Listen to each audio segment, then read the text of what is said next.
하루 평균 1만 발, 1년이면 300만 발 이상의 포탄이 소모되는 러시아-우크라이나 전쟁은 국가 간의 대규모 전면전에서 포탄과 장약 보급 능력이 전장의 승패를 가를 수 있다는 점을 여실히 보여주었습니다. 이에 유럽은 세계 각지에 포탄 공장을 건립하고 생산량 확대를 외치고 있지만 정작 콧대 높던 북유럽의 스웨덴마저 한국산 장약을 사용하는 걸 택하며 전 세계를 놀라게 만들었는데요. 그래서 준비했습니다. 오늘은 많은 분의 요청대로 유럽 시장을 장악하고 있는 한국의 포탄 사업에 대한 정보를 하나의 영상에 담았습니다.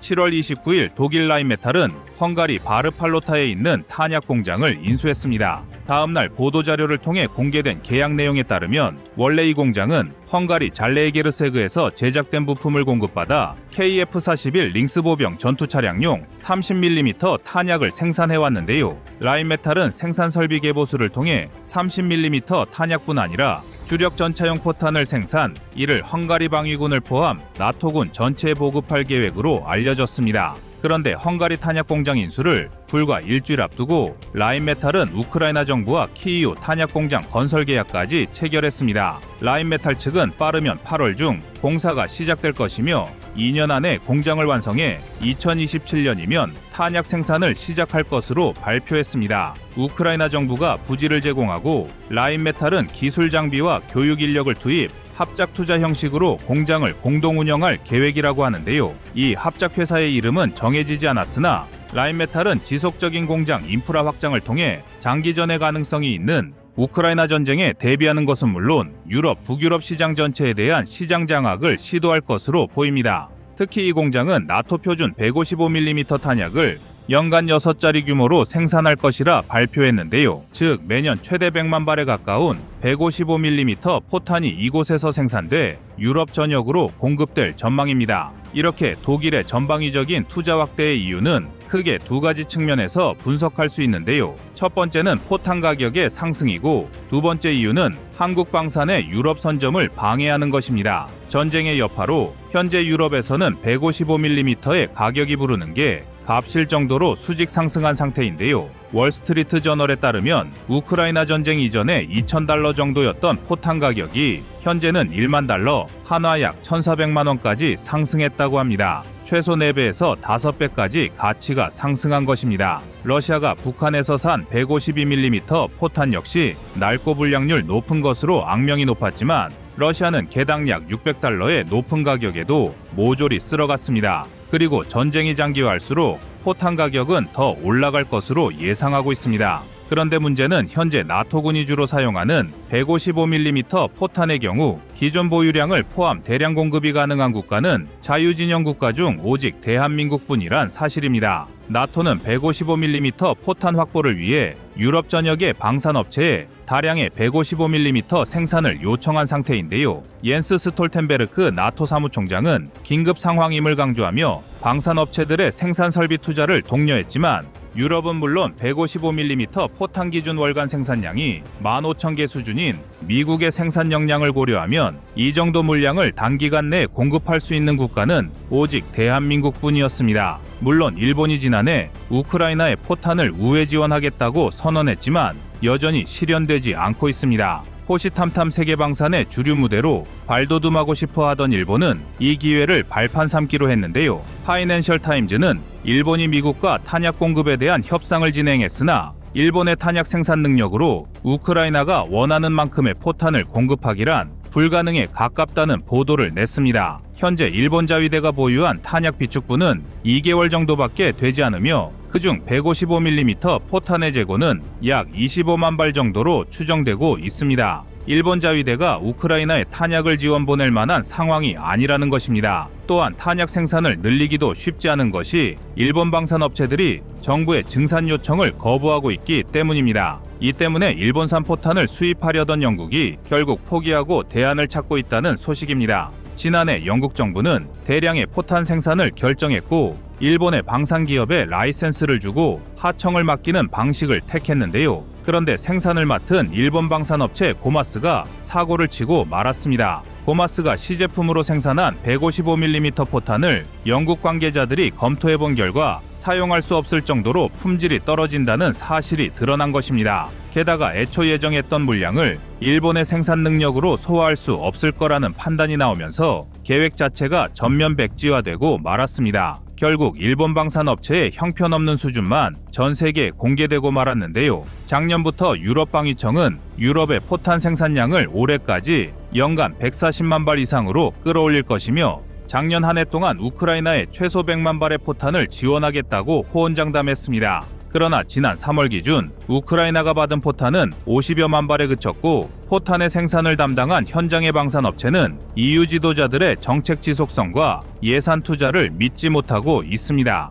따라서 지난 3월 국제전략문제연구소의 마크 켄시언 선임 고문은 기고문을 통해 한국만이 공경에 처한 우크라이나를 구할 수 있다고 주장했는데요. 실제로 대한민국이 우크라이나에 제공한 포탄이 유럽 모든 국가의 양보다 더 많았다는 사실은 공공연한 비밀이 되었습니다. EU는 유럽 이외 지역에서 우크라이나 지원을 위한 2조 6천억 원 규모 포탄 80만 발에 달하는 구매 프로젝트를 발표했는데요. 사실상 이를 감당할 국가는 오직 대한민국이 유일한 것으로 보고 있습니다. 물론 체코와 같은 국가는 아프리카의 남아공에서 수십만 발 이상의 포탄을 들여올 계획을 발표하기도 했는데요. 사실 남아프리카 공화국에는 라인메탈의 포탄 전문 생산자 회사인 RDM이 있었습니다. 그러나 RDM은 대량 생산보다는 시험 생산과 시제품 테스트에 특화된 회사로 체코의 수요를 감당하기란 불가능에 가깝습니다. 오히려 남아공을 통해 중국산 저질 포탄을 싼값에 우회 수입하려던 체코의 꼼수가 아니었냐는 의혹만 불러일으키고 말았습니다. 이제 결론적으로 서방 사회 대한민국을 제외하고는 이만한 포탄을 생산할 수 있는 나라는 없다고 봐도 무방한데요.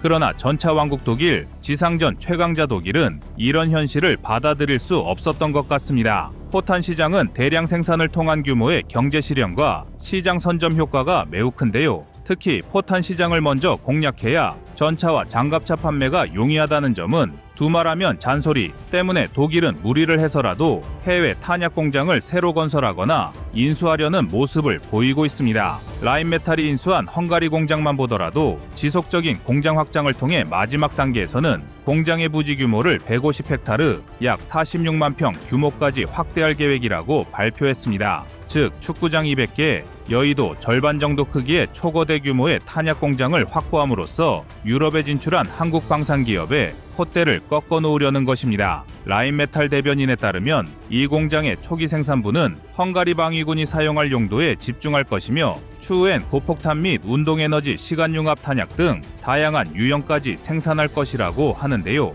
그러나 라인메탈의 7월 30일자 보도자료에는 120mm 장갑관통, 피난정형 폐기형 사보, DM88 및 DM98 120mm 연습탄, 장거리 HE 120mm 전차용 포탄이 포함되어 있고 특히 155mm 포병탄, 155mm 속도 양상 장거리 포병 투사체 및 장약까지 생산할 것으로 알려져 한국의 대표적인 탄약업체 풍산을 직접 겨냥하고 있습니다. 또한 새로 건설될 라인메탈의 우크라이나 공장에선 M72 장약을 사용하면 사거리가 27.5km에 달하는 155mm 스마트 유도 탄약까지 공급할 계획이라고 하는데요. 정확히 한국산 포탄의 진입에 앞서 시장을 선점하겠다는 의도가 강하게 깔린 것입니다. 그러나 이에 대응하기 위해 한국 역시 발빠르게 움직이고 있습니다. 이미 폴란드가 한국 측에 포탄 생산을 위한 현지 공장을 지어달라고 요청했으며 전문 포탄 기업은 아니지만 한화에어로스페이스는 BAE 시스템즈와 1,759억 원 규모의 155mm 포탄 모듈화 장약 공급 계약을 맺었습니다. 또한 한화는 BAE 시스템즈 외에도 영국 방산기업 바코과도 MOU를 체결, 유럽 진출을 위해 다양한 전략을 구사하고 있는데요. 한화의 주된 사업 분야인 자주포 수출을 위한 포석이라 할 수 있습니다. 이게 다가 아닙니다. 대한민국의 포탄 기술은 현재 미국을 앞섰다는 평가를 받고 있는데요. 유럽의 군산 뉴스를 다루는 채널 유러피안 디펜스 리뷰지는 지난 아덱스 2023의 리뷰 기사를 통해 탄약 분야 챔피언 풍산의 기술 역량에 대해 자세히 보도했습니다. 2008년 국내 방위 산업체로는 처음으로 방산 수출 1억 달러를 돌파한 풍산은 양과 질 모두에서 괄목할 만한 성장세를 보여왔으며 경주 안강공장과 부산공장 두 곳에서 5.56mm 소총탄부터 227mm 다연장 로켓탄의 탄두에 이르기까지 우리 군이 사용하는 대부분의 탄약을 생산하고 있습니다. 더구나 최근엔 국방과학연구소 ADD와 협업하여 활공유도포탄 GGAM을 개발하고 있어 그 기술력을 전 세계에 뽐내고 있는데요. 전술했듯 폴란드 등 동맹국의 현지 공장 건설을 요청해옴에 따라 정부와 풍산 역시 긍정적인 해답을 보낼 것으로 예측되고 있습니다. 오늘도 방산 파일을 빼앗긴 유럽의 방역이 매서운데요. 지구촌 곳곳에서 세계의 방산거인들과 치열한 경쟁 중인 대한민국 방산기업의 선전을 위해 응원의 박수를 보냅니다.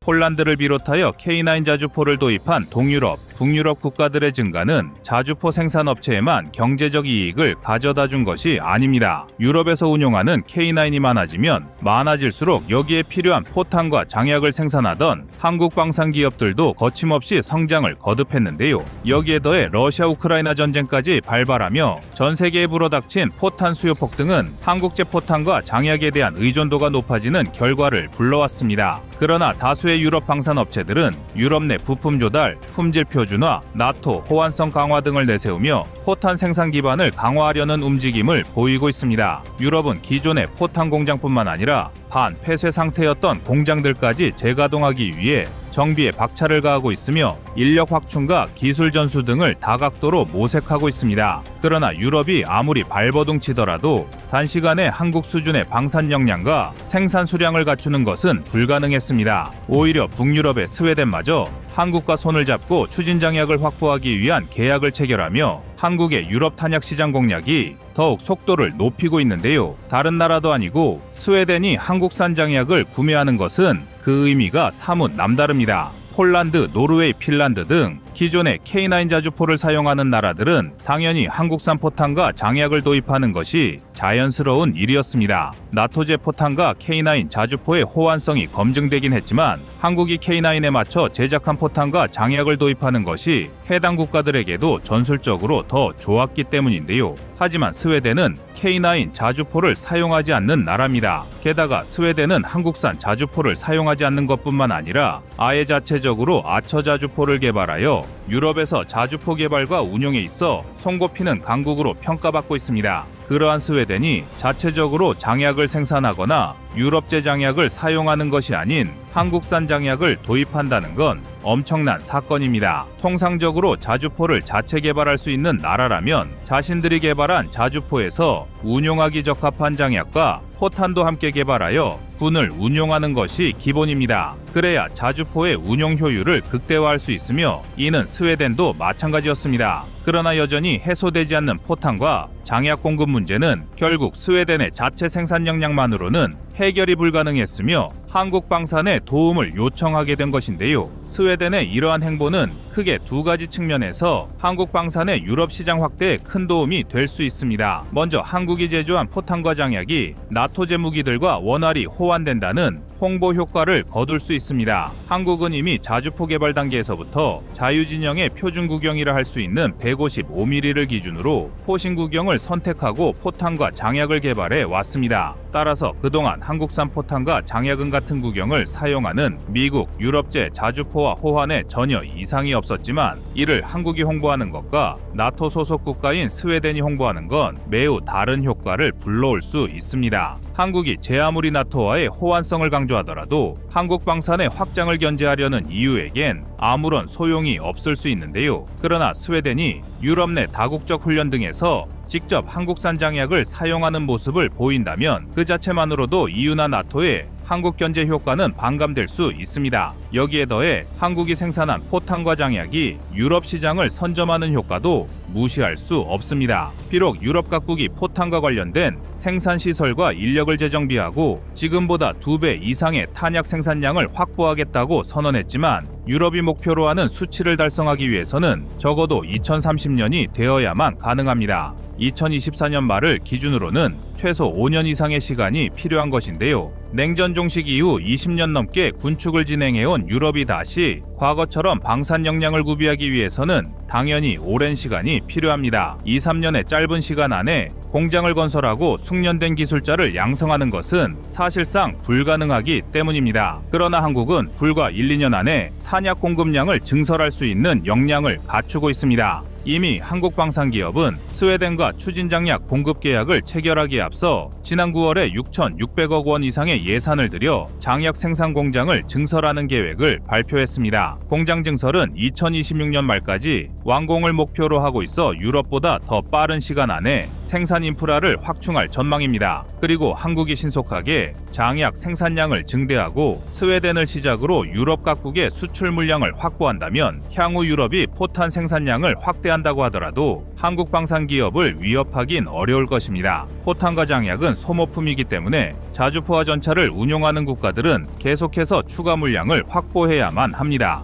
따라서 한국산 장약이 스웨덴을 통해 유럽 시장에서 그 성능을 인정받는다면 자주포에 사용되는 장약 이외에도 다양한 포탄과 장약까지 연쇄적으로 수출을 증대할 수 있습니다. 현재 한국은 전 세계에서도 매우 뛰어난 수준의 포탄과 장약 제조 기술을 보유하고 있습니다. 한국은 일반적인 고폭탄을 비롯하여 APICM, DPICM 등 다수의 탄저방출탄을 제작할 수 있으며 정밀 공정을 통해 포탄의 균일성과 안정성을 극대화하고 있습니다. 이러한 기술은 아군의 사격 시 정확도와 신뢰성을 보장하는 전략적 강점이며 다양한 포탄은 작전 상황에 따라 전술적 유연성을 제공합니다. 또한 유럽이나 미국에서 생산된 포탄보다 약 60에서 70%에 불과한 가격을 갖추고 있어 가성비 측면에서도 한국은 경쟁 국가를 압도합니다. 이러한 가격 차이는 전시에 매우 큰 차이를 불러올 수 있는데요. 러시아 우크라이나 전쟁처럼 소모전 양상을 띠는 현대전장은 하루에도 1만 발 이상의 포탄과 장약을 소모하고 있습니다. 한 달이면 무려 30만 발 이상이 소모되며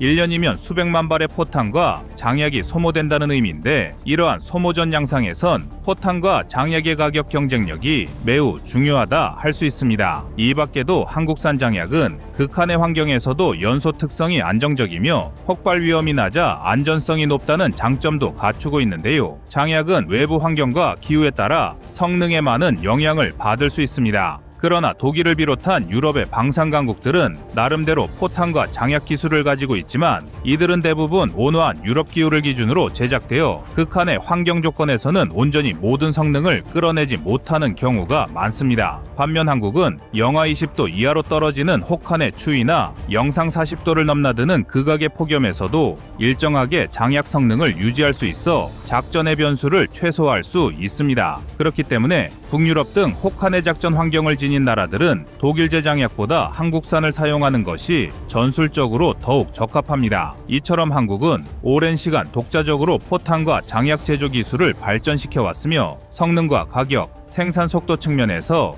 그 어떤 부분도 유럽과 미국에 밀리지 않는 실력을 보유하고 있습니다. 이제 남은 건 신속하게 유럽 시장을 장악하며 한국산 포탄과 장약의 수출 물량을 증대하는 것뿐입니다. 비록 폴란드 등 군비를 확장하는 나라들이 자체적으로 탄약 제조 시설을 확보하려 하고 있지만 그들의 기술력은 여전히 한국을 따라잡을 수 없으며 스웨덴을 발판으로 전 유럽을 호령하는 한국 방산의 저력을 기대하겠습니다.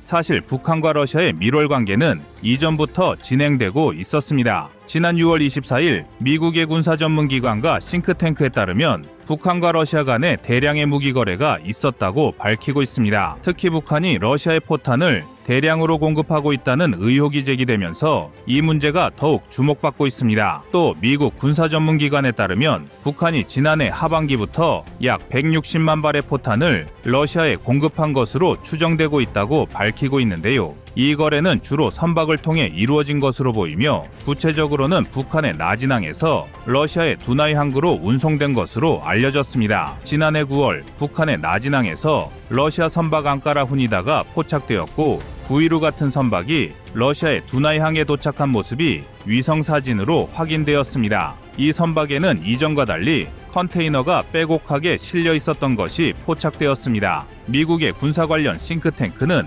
위성사진과 해상교통 데이터를 분석한 결과 북한이 러시아에 탄약을 보급한 것으로 보인다고 밝혔습니다. 이 분석에 따르면 컨테이너들이 우크라이나와 접한 서부 국경을 따라 16곳에 보급되었으며 대부분의 보급지는 탄약 저장고 등 군사 시설이었습니다. 군 전문가들에 따르면 러시아의 이러한 움직임은 노후화된 북한의 포탄을 사용할 수밖에 없을 정도로 러시아가 궁지에 몰리고 있다는 것을 방증한다고 분석하고 있습니다. 이와는 별개로 러시아는 추가적으로 지난해 8월부터 올해 1월까지 북한이 러시아에 공급한 폭발물의 총량은 약 7만 톤에 달한다고 밝혀졌습니다. 이 폭발물은 주로 포탄 형태로 그 수량은 약 160만 발에 이른다고 합니다. 우크라이나 전쟁에서 사용된 포탄의 유형을 고려할 때 이는 상당한 양이라고 할 수 있습니다. 그런데 한국에게는 이보다 더 큰 문제가 생겼습니다. 바로 북한의 군수품이 러시아 미사일 공장으로 이동한 정황이 포착되면서 북한과 러시아가 어떤 형태의 무기 거래나 기술 이전을 추진하고 있다는 정황이 포착됐기 때문입니다. 러시아 이스칸데르 미사일이 배치된 모주도 공군기지에는 컨테이너 수십 개가 늘어서 있습니다. 이 컨테이너들이 북한에서 러시아로 이동한 무기들인데요. 미국의 싱크탱크인 선진국방연구센터는 특히 이 중 일부 컨테이너는 러시아 미사일 생산 공장으로 이동한 후 다시 북한으로 돌아간 정황도 포착되었습니다. 이러한 공장들은 러시아판 사드로 불리는 S-400, S-500 등의 최신형 미사일을 생산하거나 현대화하는 곳으로 현재 국제제재 대상입니다. 이러한 정황을 바탕으로 북한이 재래식 무기를 러시아에 제공하고 반대급부로 러시아가 최신 기술이 적용된 무기들을 북한에 제공한 것으로 해석할 수 있습니다. S-400은 2007년부터 러시아군에 실전 배치된 최신형 장거리 지대공 미사일 시스템입니다. 이 시스템은 다양한 공중 위협에 대응할 수 있는 최신의 방공 미사일입니다. 한국이 보유한 미사일과 비교하자면 패트리엇 미사일 시스템과 사드, 그리고 미래의 방공 시스템으로 개발 중인 SM-3 블록2A와 견줄 수 있습니다. 그런데 여기서 우리가 주목해야 할 것은 왜 북한이 방공 미사일을 러시아로부터 들여오는가입니다. 먼저 S-400의 스펙을 알아보면 S-400은 최대 400km의 사거리를 자랑하며 종말 단계인 10m에서 30km의 고도에서 목표물을 요격할 수 있습니다. 또한 최대 600km 거리의 공중 목표물을 탐지할 수 있으며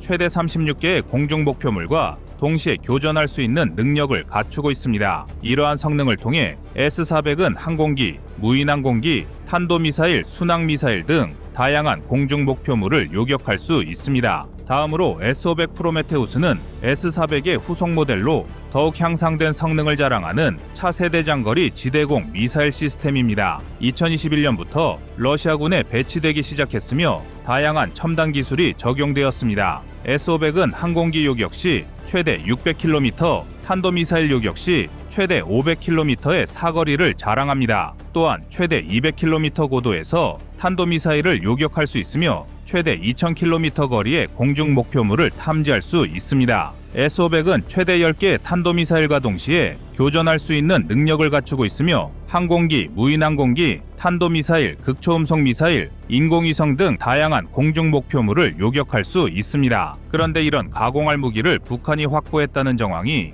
여러 곳에서 확인되고 있는 것입니다. 사실 미사일에 여러 탐지 센서를 개조하면 다양한 버전의 미사일로 전용이 가능합니다. 이는 우리 대한민국의 사례로 알 수 있는데요. 바로 해성입니다. 해성원 미사일은 한국이 처음 개발한 함대함 미사일로 GPS, 관성항법, 레이더 유도 방식을 사용하여 목표를 정밀하게 타격합니다. 그리고 해성원의 항법 시스템 업그레이드와 유도 방식 개선한 것이 해성2 미사일인데요. 해성2 미사일은 함대지 미사일로 지상에 고정된 목표물뿐만 아니라 이동하는 목표물도 타격할 수 있으며 다양한 탄두 탑재, 항법 시스템 업그레이드, 유도 방식 개선을 통해 해성3 미사일인 장거리 순항 미사일로 업그레이드 시켰습니다. 해성3의 주요 특징은 지상 및 해상의 다양한 목표물을 정밀하게 타격할 수 있을 뿐만 아니라 장거리 항법 시스템, 저고도 비행 능력, 다양한 탄두 옵션이 추가되어 대한민국의 대표 미사일로 자리매김하고 있습니다. 그리고 우리 대한민국은 이 해성을 더욱 발전시켜 현재는 해성-2R 미사일로 개발하고 있는데 이 미사일은 미국의 SM-3와 비교될 정도로 뛰어난 성능을 자랑합니다.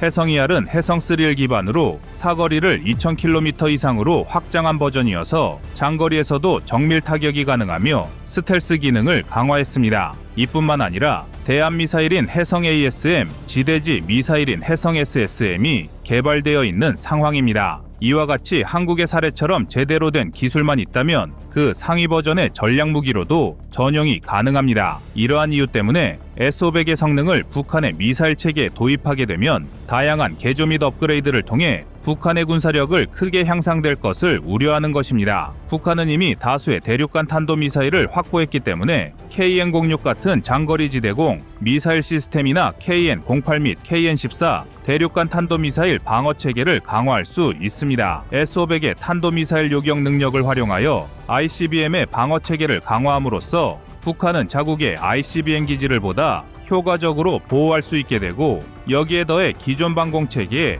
극초음속 무기 방어 능력을 추가하게 된다면 북한은 극초음속 미사일을 포함한 다양한 신형 무기 위협에 대응할 수 있는 능력을 보유하게 됩니다. 이 때문에 북러 회담은 다른 나라들의 정상들이 만나는 단순한 만남이 아닌 것입니다. 둘의 만남은 분명 우리 대한민국에게는 절대 좋은 일은 아닙니다. 오히려 북러 회담으로 인해 김정은과 푸틴이 한국의 목줄에 날카로운 비수를 겨누고 있다는 것이 더 정확할 것입니다. 푸틴 러시아 대통령이 북한을 방문하면서 포괄적 전략 동반자 관계 조약을 근거로 북한과의 군사협력 의지를 노골적으로 드러냄에 따라 앞으로 북한과 러시아 간의 군사적 협력이 더욱 강화될 가능성을 시사합니다. 그리고 두 나라의 이런 행보는 우리의 안보에 심각한 악영향을 끼칠 게 분명합니다. 특히 북한의 군사력이 강화될 경우 한반도와 동북아시아 지역의 안보 불안이 더욱 심화되어 대한민국 입장에서는 이에 대응한 전력을 추가로 구축해야 할 필요성이 대두됐습니다. 하지만 현재 우리 군의 방위비 예산이 부족해 KF-21의 양산 수량도 절반으로 줄어든 상태에서 북한의 첨단화된 미사일을 막기 위해서는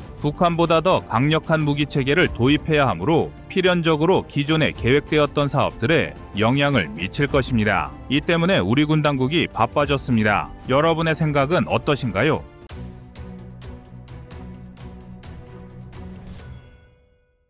대한민국은 우크라이나를 군사적으로 지원해야 할 책임이 있다. 지금 우크라이나를 시작으로 유럽에 퍼지고 있는 분위기입니다. 대한민국의 군사적 지원을 끌어내기 위한 회유책을 넘어 이제는 책임론까지 부는 모습인데요. 상황이 이렇게까지 점입가경으로 흘러간 건 아이러니하게도 북한 탓입니다. 대한민국과 미국 등의 정보기관이 추적한 결과 지난 2023년 8월부터 2024년 2월까지 북한에서 러시아로 흘러들어간 무기 컨테이너만 무려 6,700여 개에 육박합니다. 전문가들은 해당 컨테이너에 실린 무기체계가 152mm 포탄일 경우 약 300만 발 이상일 것으로 분석하고 있으며 방사포탄인 경우에도 최소 50만 발이 넘을 것으로 내다보고 있습니다. 북한의 군수공장 가동률이 30% 남짓에 불과함을 감안하면 현재 북한 내에서 생산되는 대부분의 군수물자가 러시아로 흘러 들어가고 있는 셈입니다. 물론 물량이 전부는 아닙니다. 일례로 얼마 전 중국에 파견된 북한 노동자 2천여 명이 임금 체불을 이유로 파업을 벌인 일이 있었습니다. 비록 국내에서는 크게 화제가 되지는 않았지만 이 파업을 진정시키기 위해 북한 수뇌부에서는 국가보위성 요원을 총동원했고, 그런데도 고위관리직 대표가 폭행으로 숨지는 등 작지 않은 소요 사태가 발생했습니다.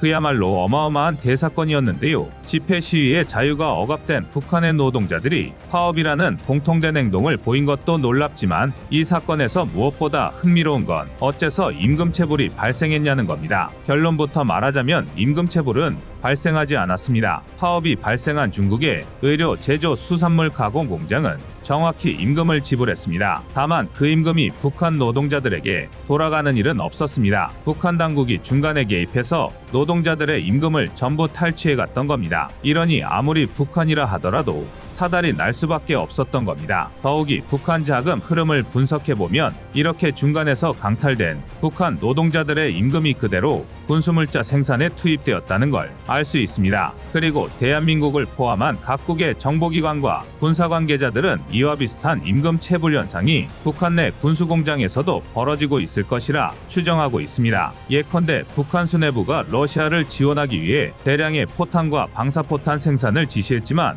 정작 늘어난 노동량만큼의 임금은 지급하지 않는 식입니다. 다만 이로 인한 결과는 파업과 조금 다른데요. 북한 군수공장 노동자들은 파업이나 폭동을 벌이는 대신 돈이 될 만한 건 죄다 팔아치우고 있습니다. 이게 절대 과장이 아닌 게 실제로 우크라이나 전장에서 노획한 북한제 포탄을 뜯어보면 화약의 색이나 품질이 엉망진창이거나 포탄 내부 구리분말을 제거하는데 사용되는 전선 등의 부품이 누락된 경우도 수두룩합니다. 포탄 생산 과정에서 의도적으로 필요 소재를 빼돌렸기 때문입니다. 그리고 그 결과 러시아군이 사용하는 북한제 포탄은 많게는 약 50%까지 불량률을 보이고 있습니다. 심지어 북한은 1960에서 80년대 사이 생산된 노후 포탄까지 선별 없이 러시아에 지원하고 있어 불량률이 더욱 높아지고 있는데요. 다만 문제는 모든 게 비교급이라는 겁니다. 북한 포탄의 불량률이 아무리 높다고 해도 우크라이나와 러시아의 물량 차이가 너무나 막심합니다. 예를 들어 러시아는 현재 하루에 약 10,000발의 포탄을 소모하고 있습니다. 해당 포탄이 전부 북한 포탄이라고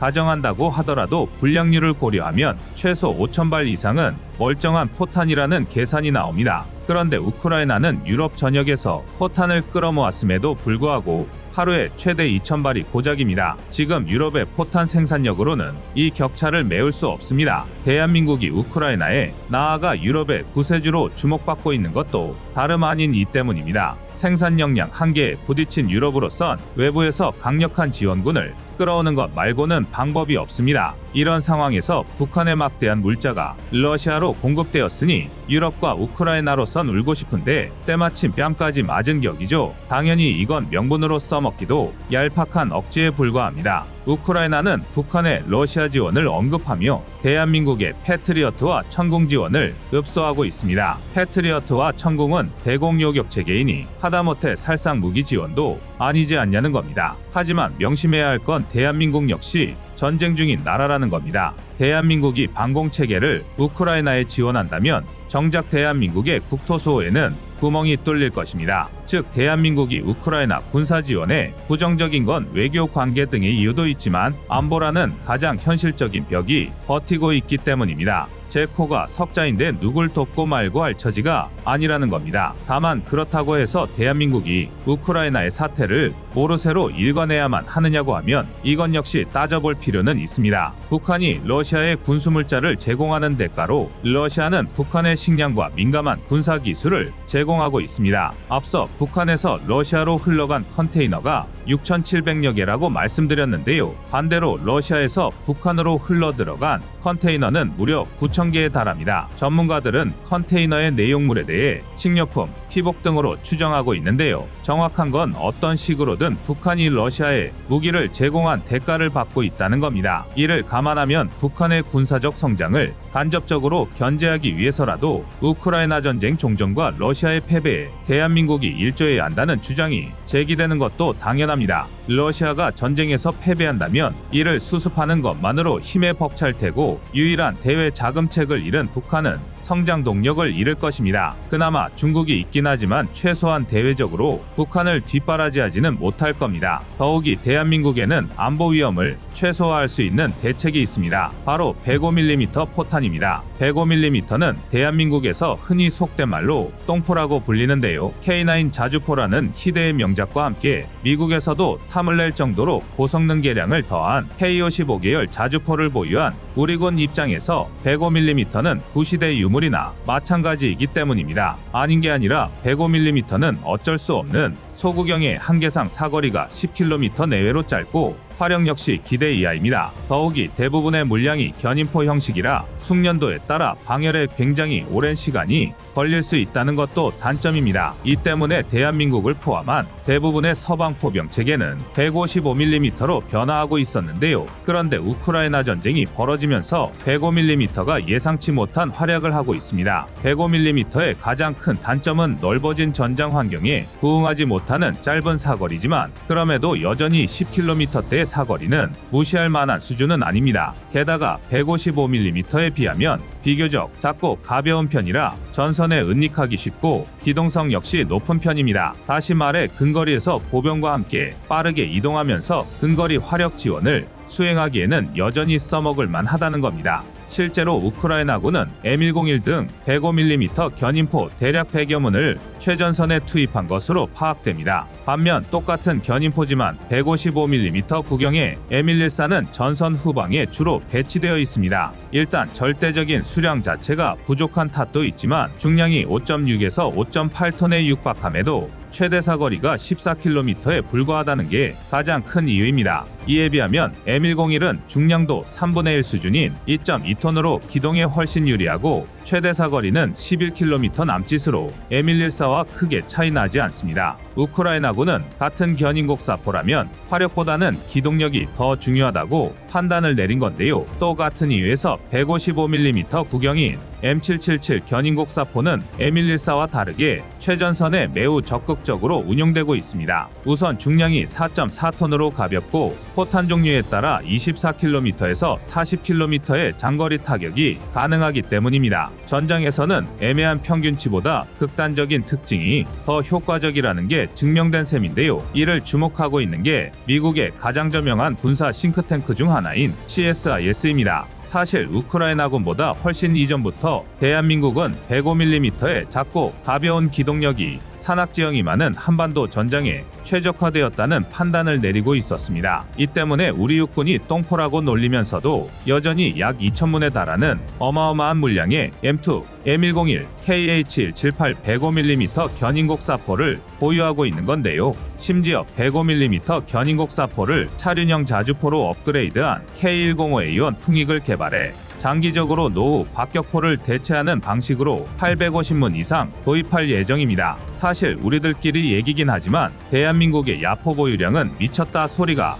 절로 나올 정도죠. 우리 군이 보유 도입 예정인 105mm만 2,800에서 3,000문에 달하지만 이조차도 전체 야포 보유량의 30% 이하에 불과합니다. 당연히 그만큼 포탄 비축량도 많아서 300만에서 340만 발의 105mm 포탄을 보유한 상태입니다. 그리고 미국은 이중 10에서 15%가량을 우크라이나에 지원해주면 안 되겠냐고 대한민국을 떠보고 있습니다. 못해도 자신들이 155mm 포탄 생산 능력을 확충해 우크라이나 소모분을 감당할 수 있을 때까지만이라도 대한민국이 105mm 포탄을 지원해 주길 바라고 있는데요. 심지어 CSIS를 중심으로 빌려간 105mm 포탄을 155mm 포탄으로 변제하는 방식까지 제한되고 있습니다. 대한민국 입장에서는 남아도는 105mm 포탄 대신 주력인 155mm 포탄을 대량으로 확보할 수 있으니 나쁘지 않은 방법인데요. 더군다나 포탄 생산 능력을 폭발적으로 늘리고 있는 미국은 부족한 폭약을 수입하기 위해 튀르키예와 접촉하고 있습니다. 그간 아쿠아일로로 치닫던 두 나라의 관계를 떠올리면 비로소 파트너십 개선의 여지가 생긴 것입니다. 그리고 만에 하나 이로 인해 전 세계 포탄 시장에서 튀르키예가 두각을 드러내기 시작한다면 대한민국은 시장 선점의 기회를 놓치는 것일 수도 있습니다. 그동안 대한민국은 우크라이나 전쟁의 여파가 한반도에 침입하지 않도록 인도적 지원이라는 선을 그어왔습니다. 그러나 전쟁의 장기화로 이제는 어떤 방식이든 종전을 앞당기는 게 피해를 최소화할 수 있는 유일한 대안으로 떠오르고 있습니다. 그리고 대한민국의 군사적 지원은 종전을 완성하기 위한 키스톤으로 주목받고 있습니다. 이제 우리에게는 외교적 판단이 아닌 전략적 판단이 필요한 시기입니다. 여러분의 생각은 어떠신가요? 이상 꺼리튜브였습니다.